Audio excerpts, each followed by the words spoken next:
सुप्रभात सभी छात्र छात्राओं, प्रमादर, श्रद्धे और सत्कार के योग्य सभी अभिभावकगण महोदय, बाल साधना विद्यालय परिवार का मार्गदर्शक स्नेही, हमेशा इस संस्थान की सर्वोच्चतम अच्छाइयों में अपना योगदान देने वाले सभी प्रबुद्ध बुद्धिजीवी स्नेही जनों का तथा इस विद्यालय परिवार के जुड़े हुए छात्र छात्राओं, दूसरे विद्यालय परिवार के जुड़े हुए छात्र छात्राओं, इस ऑनलाइन क्लास को देख रहे सभी व्यक्तियों का, सभी बच्चों का, सभी बेटों का, सभी बेटियों का मैं हार्दिक अभिनंदन करता हूँ, इस्तकबाल करता हूँ, स्वागत करता हूँ। माँ श्वेतांबरी से प्रार्थना करता हूँ कि आपको अपने अध्ययन कार्य में और हमें अपने अध्यापन कार्य में नई ऊर्जा, नई सोच, नए आयाम प्रदान करें और हमें और आपको इस कोरोना जैसी वैश्विक महामारी में एक अच्छे ज्ञान से सुनियोजित कर आगे बढ़ाए। मैं उस माँ सरस्वती से और मेरे इष्ट देवता से परम रूप से आपके लिए प्रार्थना करता हूँ और मेरी तरफ से आपको ढेर सारा आशीर्वाद भेंट करता हूँ। प्रिय छात्रों, अध्याय नंबर 13 है और अध्याय नंबर 13 में जो पार्ट नंबर 2 है और वो पार्ट नंबर 2 सड़क परिवहन के बारे में है। पार्ट नंबर 2 सड़क परिवहन के बारे में है।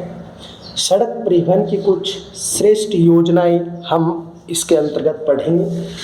सबसे पहली योजना हम पढ़ेंगे इसके अंतर्गत स्वर्णिम चतुर्भुज महाराज योजना। चतुर्भुज महाराज योजना यानी स्वर्णिम चतुर्भुज महाराज परियोजना जो है, ये स्वर्णिम चतुर्भुज महाराज परियोजना क्या है, इस परियोजना का मुख्य परिप्रेक्ष्य क्या है, इसका प्रमुख उद्देश्य क्या है। देखो, भारत के 4 बड़े औद्योगिक महानगरों को, 4 बड़े महानगर आप कह सकते हो, 4 बड़ी औद्योगिक इकाइयाँ कह सकते हो, जिसको आप बड़ी औद्योगिक इकाइयाँ कह सकते हो।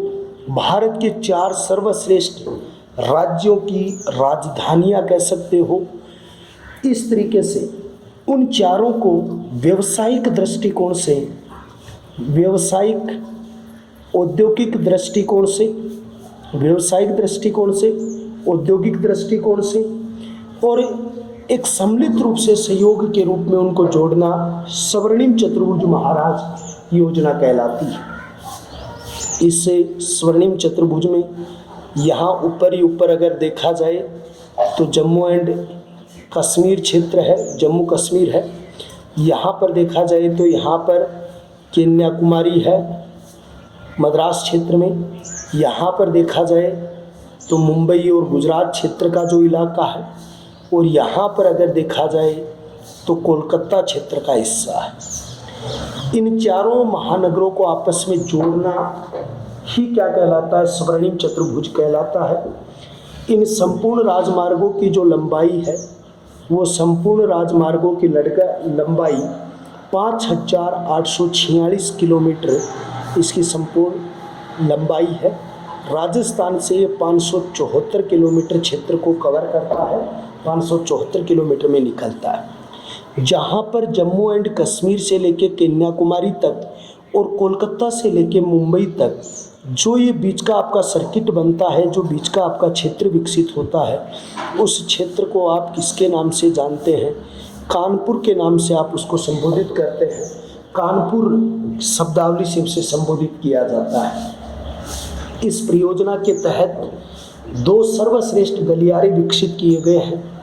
एक गलियारा जो विकसित किया गया है वो उत्तर दिशा से लेके दक्षिण दिशा तक, यही जो आपका जम्मू एंड कश्मीर से लेके जो आपका कन्याकुमारी क्षेत्र तक विकसित हो रहा है, और एक रास्ता आपका जो पूर्व दिशा से लेके जो पश्चिम दिशा है, वो पश्चिम दिशा तक एक रास्ता ये विकसित हो रहा है।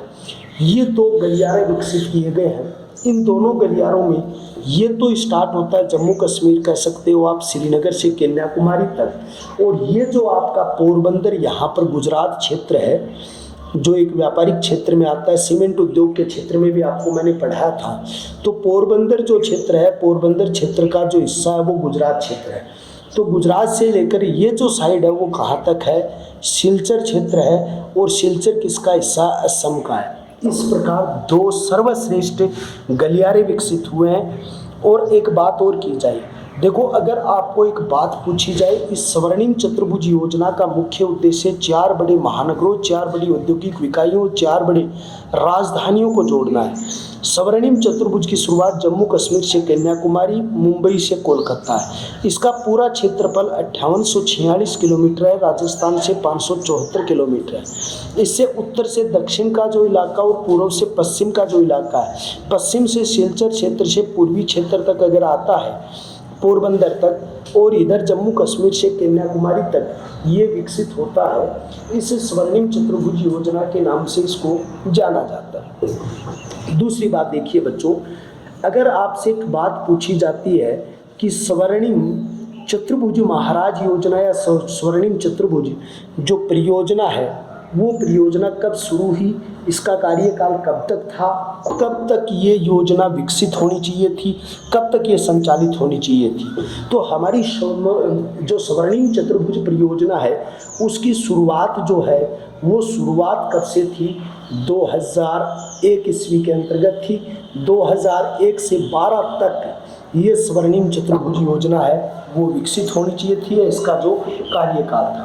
भारत की सबसे बड़ी व विश्व की 5वीं बड़ी सड़क परियोजना है ये स्वर्णिम चतुर्भुज योजना है। ये भारत की सबसे बड़ी सड़क परियोजना है, सड़क परियोजना, और विश्व की 5वीं बड़ी सड़क परियोजना है, क्योंकि विश्व की सबसे बड़ी सड़क परियोजना में यूएसए का नाम आता है। तो विश्व की 5वीं बड़ी सड़क परियोजना है, 5वीं बड़ी सड़क परियोजना है। तो विश्व की 5वीं बड़ी सड़क परियोजना के रूप में इसका उल्लेख किया जाता है। तो स्वर्णिम चतुर्भुज परियोजना है, शुरुआत 2001 से 2012 तक है। भारत की सबसे बड़ी सड़क परियोजना है, विश्व की 5वीं बड़ी सड़क परियोजना है, और विश्व की सबसे बड़ी सड़क परियोजना में जो नाम आता है वो नाम आता है संयुक्त राज्य अमेरिका क्षेत्र का नाम आता है। इस योजना में दिल्ली मुंबई इंडस्ट्रियल कॉरिडोर विकसित किया गया था। इस जो योजना है, इस योजना के अंतर्गत एक क्षेत्र विकसित किया गया था, उस क्षेत्र को आप क्या कहते हैं, Delhi Mumbai industrial corridor. Delhi Mumbai industrial corridor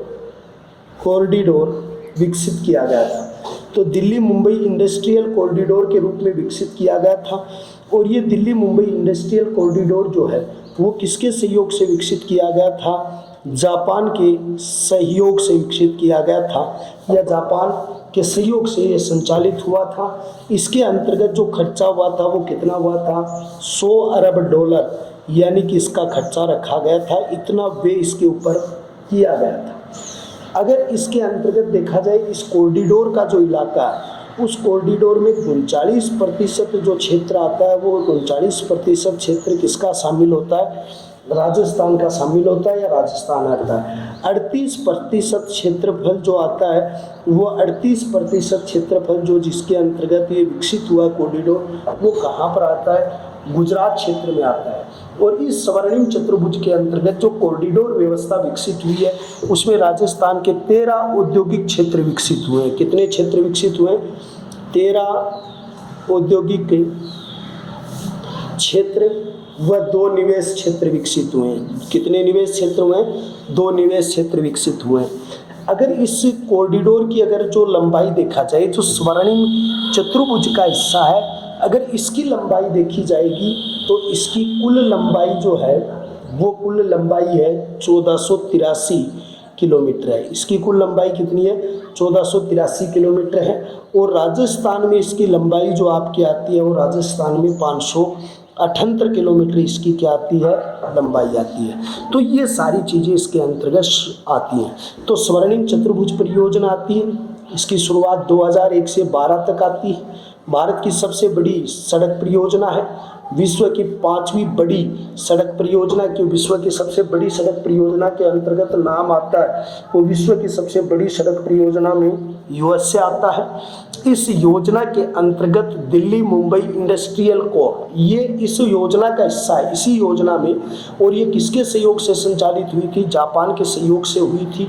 इसमें 39% जो क्षेत्र है वो किसका? राजस्थान का है। 38% है वो किसका है? गुजरात क्षेत्र का है।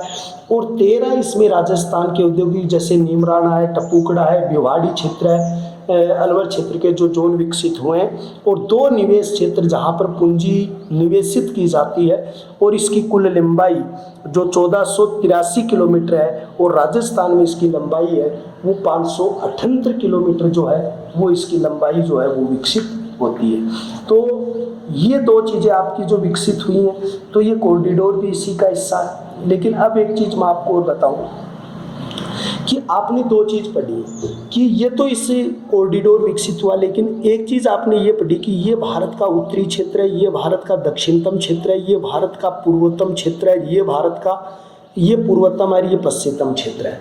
तो इसमें 2 गलियारे विकसित किए गए। कितने गलियारे विकसित किए गए? 2 गलियारे। एक गलियारा जो है, जिस गलियारे का नाम है पूर्व पश्चिम गलियारा है, और एक गलियारा जो उत्तर दक्षिण गलियारा है। अब पूर्व पश्चिम के अंतर्गत, पूर्व क्षेत्र के अंतर्गत पोरबंदर है, जहाँ सीमेंट उद्योग के रूप में विकसित हुआ था। और ये पोरबंदर किसका हिस्सा है? गुजरात का हिस्सा है। और सिलचर जो ये भी आपका एक औद्योगिक क्षेत्र, कोयले के लिए भी और इनके लिए प्रसिद्ध है। और सिलचर भी एक औद्योगिक क्षेत्र है जो कहाँ का? असम क्षेत्र का है। और दोनों के मध्य की जो लंबाई होगी वो 3300 किलोमीटर होगी। कितने किलोमीटर होगी? 3300 किलोमीटर इसकी क्या होगी? लंबाई होगी। फिर दूसरी बात ये आती है, उत्तर दक्षिण गलियारा आता है। कौन सा गलियारा आता है? उत्तर दक्षिण गलियारा आता है। और उत्तर दक्षिण गलियारा जो आता है वो श्रीनगर से कन्याकुमारी तक है। कहाँ तक है? श्रीनगर से कन्याकुमारी तक है। और श्रीनगर से कन्याकुमारी तक कितने किलोमीटर आता है? 4000 किलोमीटर के रूप में आता है। 4000 किलोमीटर की दूरी को तय किया जाता है। उत्तर दक्षिण और पूर्व पश्चिम गलियारा एक दूसरे को झांसी में काटते हैं। आपको 2 चीज़ें पूछी जाएंगी बच्चों। एक तो ये पूछी जाएगी जो स्वर्णिम चतुर्भुज है उसका चौराहा कौन सा है? तो स्वर्णिम चतुर्भुज का चौराहा पूछा जाएगा तो आपको लिखना पड़ेगा कानपुर। तो स्वर्णिम चतुर्भुज का चौराहा है वो, स्वर्णिम चतुर्भुज का चौराहा कानपुर क्षेत्र में आता है। और स्वर्णिम चतुर्भुज का चौराहा कानपुर क्षेत्र में आता है। तो उसी तरीके से अगर इस उत्तर दक्षिण और पूर्व पश्चिम गलियारे को जहाँ पर काटेंगे, ये गलियारा जहाँ पर काटेगा वो कौन सा क्षेत्र है? झांसी यूपी का। और वो कानपुर है वो भी कहाँ का हिस्सा था? यूपी का हिस्सा था। तो कानपुर क्षेत्र के अंतर्गत स्वर्णिम चतुर्भुज एक दूसरे को काटेगा, और उत्तर दक्षिण और ये दोनों गलियारे हैं ये झांसी में एक दूसरे को काटेंगे। NH 44 भारत का सबसे बड़ा राजमार्ग है, 3745 किलोमीटर है। कितना है भाई? NH 44 है वो भारत का सबसे बड़ा है। और लेकिन एक बात अगर आप कहोगे सर हमने तो आज तक पढ़ा है वो NH 7 पढ़ा है जो भारत का सबसे बड़ा। हाँ, इसका नूतन नया नाम जो है वो 44 दे दिया गया है। पुराना नाम इसका था वो 7 था, लेकिन अब इसको नूतन नाम है वो 44 नंबर NH के रूप में घोषित कर दिया गया है। राष्ट्रीय राजमार्ग विकास प्राधिकरण कार्यक्रम का प्रारंभ कब किया गया? या राष्ट्रीय राजमार्गों के रखरखाव की जिम्मेदारी, उनको विकसित करने का जो कार्य है वो कब किया गया, किस तरीके से इनको किया गया, तो उसे आप देखिए। अगर दूसरी बात एक आपसे देखी जाए तो राष्ट्रीय राजमार्ग जो है वो राष्ट्रीय राजमार्ग जो विकसित किए गए, राष्ट्रीय राजमार्ग विकास कार्यक्रम, ये जो राष्ट्रीय राजमार्ग विकास कार्यक्रम का प्रारंभ 1999 टू 2000 ईस्वी के अंतर्गत किया गया था। 1999-2000 ईस्वी में इस विकास कार्य को शुरू किया था उस व्यक्ति का नाम अटल बिहारी वाजपेयी था। क्या था भाई? अटल बिहारी वाजपेयी था। और जिसने 1999-2000 ईस्वी के अंतर्गत राष्ट्रीय राजमार्ग विकास कार्यक्रम की क्या की थी? शुरुआत की थी। इसमें जो मुख्य रूप से आर्थिक सहयोग जिसके द्वारा दिया गया था वो आर्थिक सहयोग किसका रहा था? विश्व बैंक का आर्थिक सहयोग इसके अंतर्गत था। एशियाई बैंक का सहयोग इसके अंतर्गत महत्वपूर्ण रूप से मिला है। और उसके अलावा दूसरा सहयोग इसमें किसने मिला है? जापान का मिला है। तो विश्व बैंक ने हमारी आर्थिक सहायता की है, एशियाई बैंक ने हमारी सहायता की है, जापान के द्वारा हमारी सहायता की गई है। और राष्ट्रीय राजमार्ग विकास कार्यक्रम का संचालन जो किया गया था 1999 से 2000 ईस्वी तक श्रीमान अटल बिहारी वाजपेयी के द्वारा ये विकास कार्यक्रम शुरुआत की गई थी। दूसरी बात देखिए यहाँ पर, अब हमारा एक टॉपिक शुरू होता है जिसको आप कहते हैं राष्ट्रीय राजमार्ग। इसका दूसरा जो बिंदु है वो क्या? राष्ट्रीय राजमार्ग, जिसको एनएच कहते हैं, नेशनल हाईवे कहते हैं। ये प्राथमिक सड़क तंत्र है। ये कौन सा सड़क तंत्र है? प्राथमिक सड़क तंत्र। अब आप कहोगे सर ये प्राथमिक यानी सड़क परिवहन भारत का सबसे पहला जो है व्यवसाय का, परिवहन का, यातायात का जो पहला जो साधन है वो सड़क परिवहन है। और सड़क परिवहन में जो अति महत्वपूर्ण है वो कौन सा है? National highway. इसको प्राथमिक सड़क तंत्र कहते हैं, जिसका निर्माण और रखरखाव केंद्रीय लोक निर्माण विभाग के अधीन होता है। इसका निर्माण कौन करता? निर्माण की बात कहो, रख रखाव की बात कहो, निर्माण रख रखाव की जिम्मेदारी किसकी होती है? तो ये रख रखाव और निर्माण की जिम्मेदारी केंद्रीय लोक निर्माण विभाग की होती है। किसकी होती है? केंद्रीय लोक निर्माण विभाग की होती है। केंद्रीय लोक निर्माण जो विभाग है उस केंद्रीय लोक निर्माण विभाग की जिम्मेदारी होती है। और केंद्रीय लोक निर्माण विभाग जो है जिसमें आता है CPWD। क्या आता है? CPWD आता है। उसके अंतर्गत ये केंद्रीय लोक निर्माण विभाग की व्यवस्था के अंतर्गत शामिल होता है। तो ये प्राथमिक सड़क तंत्र है जिसका निर्माण रख रखाव केंद्रीय लोक निर्माण CPWD के अधीन आता है। यह भारत की चारों दिशाओं में फैले। ये भारत की चारों दिशाओं में फैले हैं। चारों दिशाओं में फैले हैं। ये भारत की चारों दिशाओं के अंतर्गत इनका विकास हुआ, चारों दिशाओं में फैले हैं। राष्ट्रीय राजमार्ग नंबर 1 अमृतसर से दिल्ली जाता है। 01 अमृतसर, कल मैंने लाहौर और कराची तक ये आगे तक विस्तार था इसका, पहले जब भारत एक था। अब ये 01 जो जाता है वो अमृतसर से दिल्ली तक विकसित होता है। किसकी होता है? अमृतसर से दिल्ली तक विकसित होता है। और इस अमृतसर से ऐतिहासिक शेरशाह सूरी मार्ग कहते हैं। इसको क्या कहते हैं? शेरशाह सूरी मार्ग कहते हैं। बेटे ये जो नाम है ना, ये जो 1 नंबर, ये भी चेंज हो गया। ये आपकी बुक के अकॉर्डिंग और अन्य बुकों के अकॉर्डिंग तो पुराने चल रहे हैं डाटा, लेकिन एक दिन इनके बारे में जो नए आंकड़े जो आए हैं उनको जुटाकर एक नई स्लिप बना के PDF पर डाल दी जाएगी कि इस राष्ट्रीय राजमार्ग का नाम ये हो गया है, तो उसके हिसाब से करना पड़ेगा। बच्चों ये नाम परिवर्तन हो चुके हैं अभी। तो शेरशाह सूरी ऐतिहासिक, जिसने ग्रांड ट्रक रोड के रूप में इसका निर्माण करवाया था, तो वो ग्रांड ट्रक रोड के रूप में बनवाया था, वो शेरशाह सूरी बनवाया था, वो यहाँ पर आता है। फिर उसके बाद में 11वीं पंचवर्षीय योजना, तो 11वीं पंचवर्षीय योजना जो आपकी आती है विकसित होती है, वो 11वीं पंचवर्षीय योजना के तहत 4 लेन 2 लेन यानी ये विकसित होता है। 4 लेन 2 लेन वाली 45,974 किलोमीटर लंबी सड़क का निर्माण होता है। कितना? 45,974 किलोमीटर वाली सड़कों का विकास होता है। तो 11वीं पंचवर्षीय योजना के तहत 4 लाइन 4 लाइन 2 लाइन और 45,974 किलोमीटर वाली जो लंबी सड़कों का निर्माण इसके अंतर्गत किया गया है। इसमें कुल लागत आपकी 2 लाख 20 जो आपकी है 2 करोड़ 20 लाख की जो आपकी आती है वो लागत इसके अंतर्गत आती है। 2,20,000 आएंगी, 2 करोड़ नहीं है, 2,20,000 जो आपकी आएंगी वो लागत इसके अंतर्गत है, वो विकसित हुई है। ये जो व्यवसाय आप लिखोगे वो कहाँ से लिखोगे? 11वीं पंचवर्षीय। NH है प्राथमिक सड़क तंत्र, निर्माण रख रखाव की जिम्मेदारी केंद्रीय लोक निर्माण विभाग। इसकी स्थापना लॉर्ड डलहौजी ने की थी, यानी 1853/54 ईस्वी के अंतर्गत इसकी स्थापना की थी, वो डलहौजी ने की थी, जिसको CPWD के नाम से कहते हैं। भारत की चारों दिशाओं में राष्ट्रीय राजमार्ग फैले हैं। अमृतसर से दिल्ली तक शेरशाह सूरी वाला जो ऐतिहासिक है, जिसको कराची और लाहौर पढ़ाया गया था।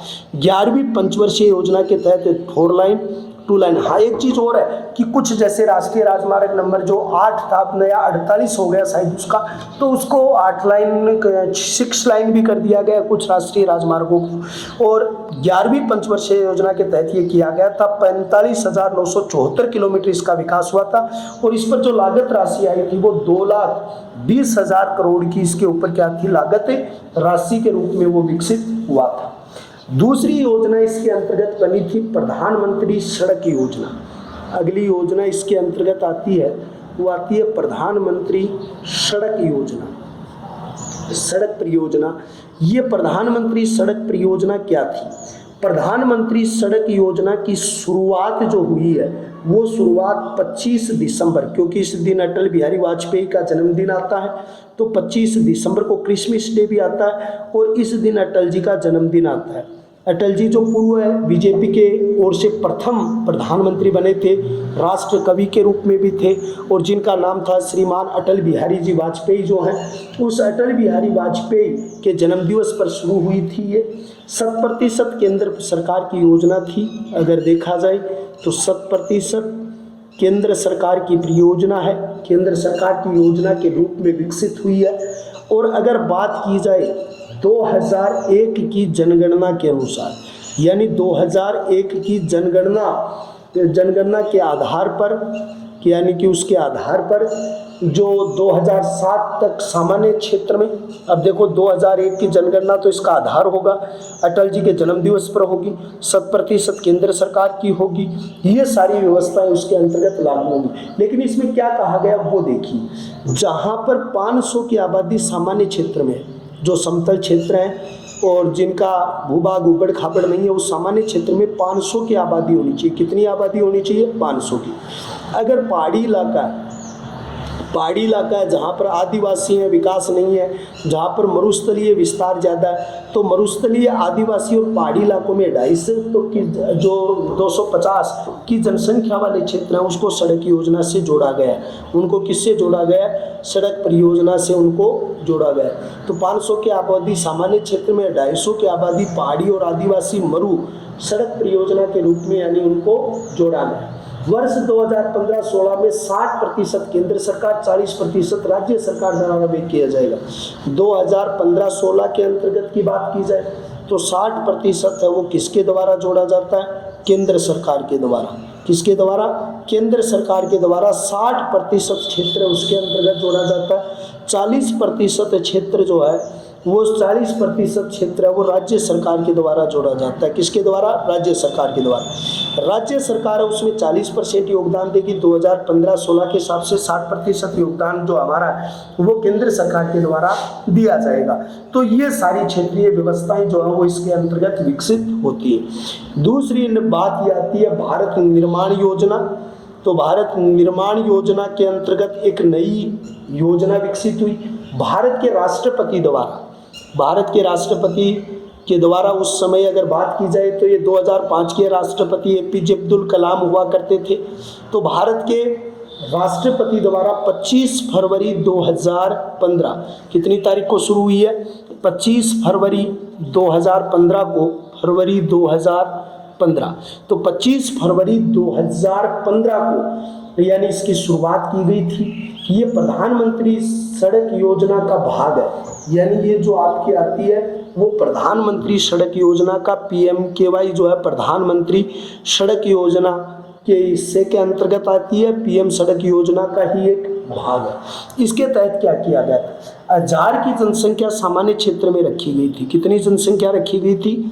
1000 की जनसंख्या सामान्य क्षेत्र में रखी गई है। सामान्य क्षेत्र में रखी गई है वो कितनी है?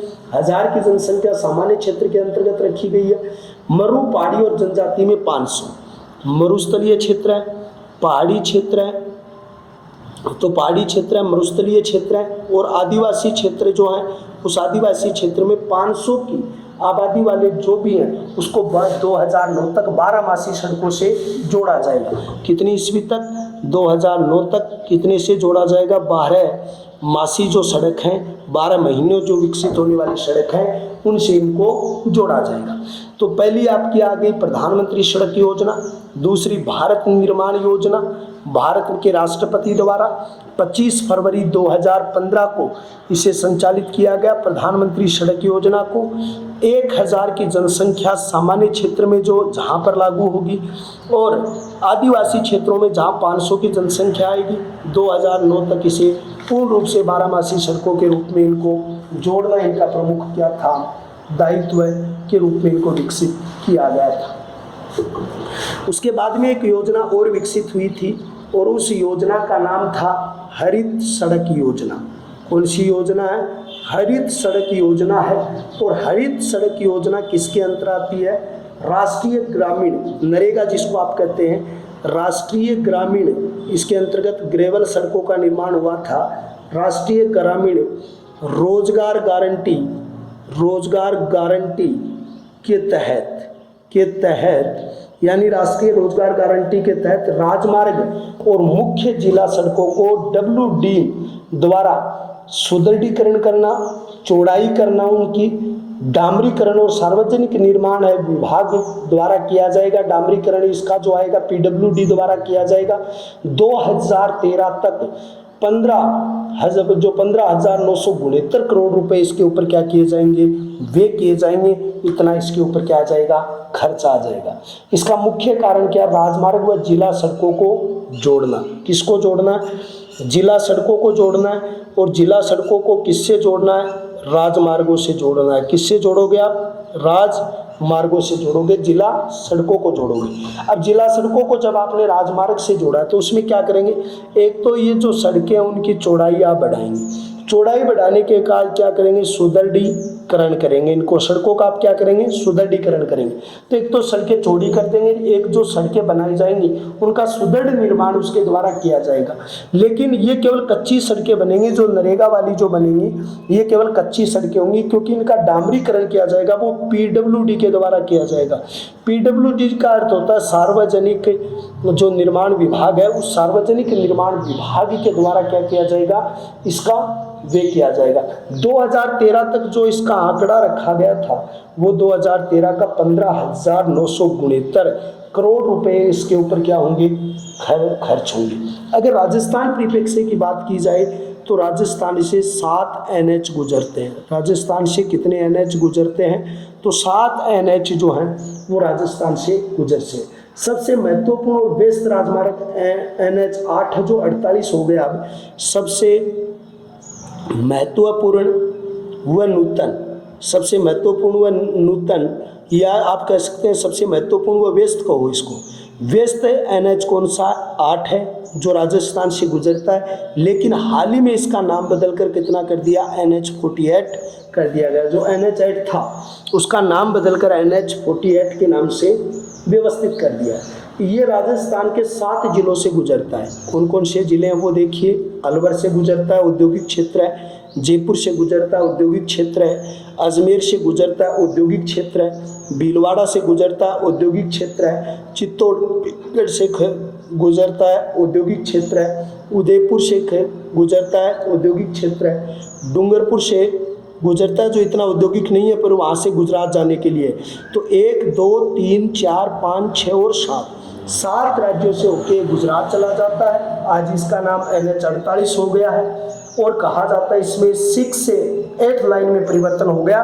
पहले ये 2 से 4 लाइन था, 2 से 4 लाइन के अंतर्गत था। लेकिन अब नए रूप में अगर इसको देखा जाए तो ये नए रूप में 6 लेन ओब्लिक 8 लेन, जो 8 लाइन जो है 8 लेन है और 6 लेन के अंतर्गत इसका विस्तार हो गया।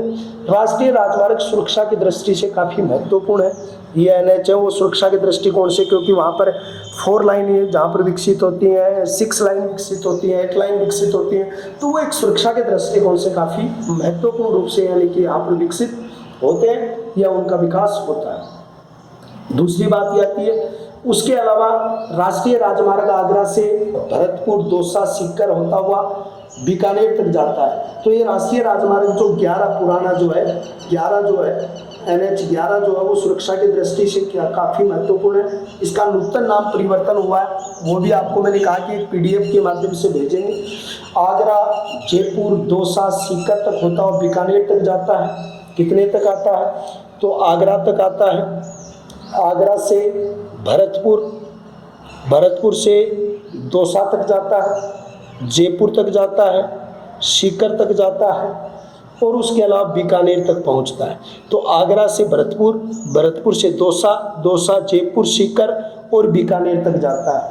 दूसरी बात है कि राजस्थान से गुजरने वाला NH-15 जो था, इसके अब टुकड़े हो गए जो आपको बताए जाएंगे, और ये NH परमत सबसे लंबा था, 875 किलोमीटर, पीछे ओब्लिक 75 भी दिया हुआ है, 74 किलोमीटर लंबा है। और ये कांदला गुजरात से लेकर जो आगामी रूप में गुजरता है वो यानी कि गुजरात क्षेत्र से, कांदला क्षेत्र से निकल के आगे बीकानेर से आगे की ओर निकल जाता है। तो ये सबसे ये एकमात्र ऐसा जो चारों राजस्थान के मरुस्थलीय जिलों को जोड़ने का काम इनके द्वारा किया जाता है। तो आज हमने सभी बच्चों NH के बारे में पढ़ा, स्वर्णिम चतुर्भुज योजना और इनके बारे में पढ़ा। ये सारे आपके लिए अति महत्वपूर्ण बिंदु हैं, इनको आप अच्छे तरीके से तैयार करो। हाँ, इनमें कुछ चीज़ें वो बच्चों जो कंपटीशन के दृष्टिकोण से भी जो यानी NH का जो नूतन रूप हुआ उसकी एक छोटी PDF मैं आप तक पहुंचाऊंगा, जो नए आंकड़े आए उनके आधार पर। और तब तक आप पढ़ो, अपने परिवार का, समाज का पूरे का ध्यान रखो, सभी स्वस्थ रहो, कुशल रहो।